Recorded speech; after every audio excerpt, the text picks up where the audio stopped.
phone, and in this video we'll be doing the unboxing and I'll give you a first look. And as you can see, this product is made in India, so it's nice to see that this is being made in India. In fact, it's made in Chittoor district in Andhra Pradesh.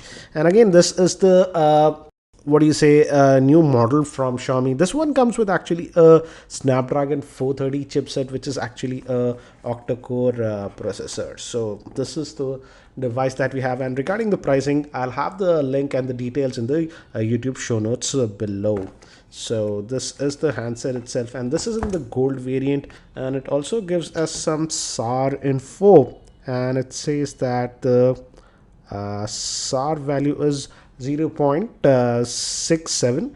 That is what it is. So again, this is again that aluminum, and we have over the camera, so that's the thing. And we also have this, so let's take this out. Let's look what else do we get in the box. Generally don't get a lot of stuff with Xiaomi devices, but let's see. We do get some paperwork, and it's in English. Gives you a basic idea about the device, and yeah, the warranty info. And we also get a SIM ejector tool with this one. And this is a 5 volt 2 amp charger that we are getting, and the USB cable. So let me keep these things to the side. So here is the handset itself, and it sports a 5-inch screen, which is a 720p IPS grade screen, and it holds a sealed battery, which is a 4100 milliamp hour. And so the battery life should be really good. But let me give you a physical overview. We have the 3.5mm headphone jack on this end, and we also have IR blaster, so that's nice to see. Xiaomi is giving that. Again, volume rockers, power on off button gives a good feel. Again, this is metallic. On the bottom we have the main microphone, opening for the micro USB slot that will be used for charging. And on this end we just have the SIM tray. Let me actually open that up and give you an idea. So we can just pop this open, and as you can see, it's a sort of a hybrid solution. The first SIM slot is a regular one, but the second one you can substitute it for a micro SD card or a SIM 2. So again, they're opting for the hybrid solution.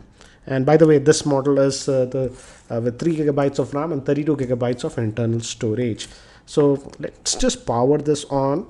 And this feels like a mini Redmi Note 3, to be frank. The Redmi Note 3 had a 5.5-inch screen, but this one has a 5-inch screen, but it's just shrunken down. It just feels like that. Obviously it has the fingerprint scanner also. And by the time it actually boots up and I set it up, let me give you a configuration overview.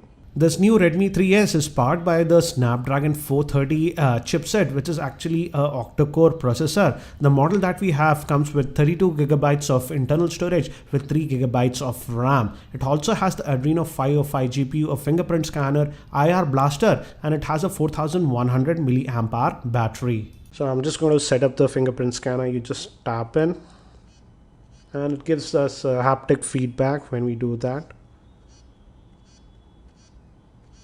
To click a lot of times, and it says we are done. We'll check that. So we are almost set up, and it did take a lot of time, about 5 minutes. So this is the first boot for the device, and again it runs that custom UI that is known as the MIUI. So let's just and it says new themes are available. Let's go to the settings. These are the quick toggles. If you have used any Xiaomi device, this will be familiar. You can customize these. So let's go to about the device, and as you can see, this is the 3 gigabyte RAM model that comes with 32 gigabytes of internal storage, and out of that 32 gigabytes you do get about 24 gigabytes. So storage should not be a issue, and it's running on that new Snapdragon 430 chipset, which is an octa-core clocked at 1.4 gigahertz. So let's just go. One thing that I have noticed is that these buttons are not backlit, so that is something that you have to know. And as you can see, out of that 3 gigabytes we get about 2.1 gigabytes of RAM that is free to us. And as I've mentioned, it looks like a just a smaller variant of the Redmi Note 3. This is the regular Redmi Note 3 that comes with 5.5 inch screen. As you can see, it just feels like a shrink down version, and even from the back, it simply looks like that. So again, if you like the Redmi Note 3 and you're always looking for a compact version of the same, this is the one. Again, I have to test how will be the gaming performance, because this is one of the newer phones that comes with the Snapdragon 430 chipset. So I have to actually check how it does with